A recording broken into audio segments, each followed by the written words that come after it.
let's start it off with legs straight first. So lowering down, you want to hug the elbows to the waist and bend the elbows as you lower down, touching your chest before the hips. Beautiful. All the way down. Now let's try it again. Come into your plank. Keep the legs straight. Start to lower down and come into your chaturanga, your low plank. So this is where you have your elbows and your shoulders in a 90-degree angle.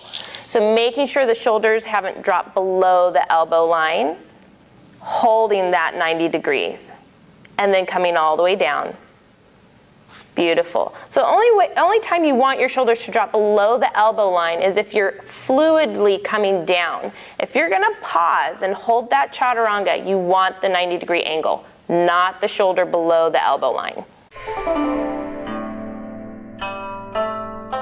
Now let's show it with knees. So some of us need a little bit of extra help with the knees, and that's okay. So coming from the plank with the knees behind the hip line, okay, elbows scrape the ribs, and lower down. Touch the chest first, then the hips. Beautiful. Now let's try it again and come into that chaturanga using the knees.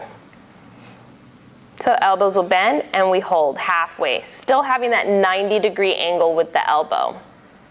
Now let's come into our plank with the legs straight. Let's show the wrong way of how it happens. So usually elbows start to point out to the sides, shoulders hunch, hips start to come first, we start to strain the lower back. And we also want to make sure that we're not trying to reach our face between the hands, it's our heart that's reaching between the hands. So start it off with the knees supporting as well. Show the wrong way of how we come down, all right? So we always try to get the face in between the hands. That's not what we're going for, right? And it gets all kind of crazy here. So we want to make sure that we definitely have the heart reaching between the hands, the belly engaged, and shoulders pulling back away from the ears.